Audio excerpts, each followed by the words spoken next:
buradan kırmızı, BİM'in oradan yeşil ışık yanıyordu.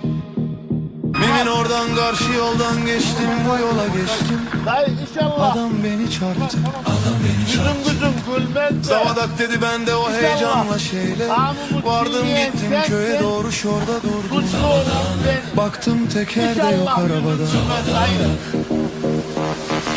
Haydi tamam, ben sarhoşum.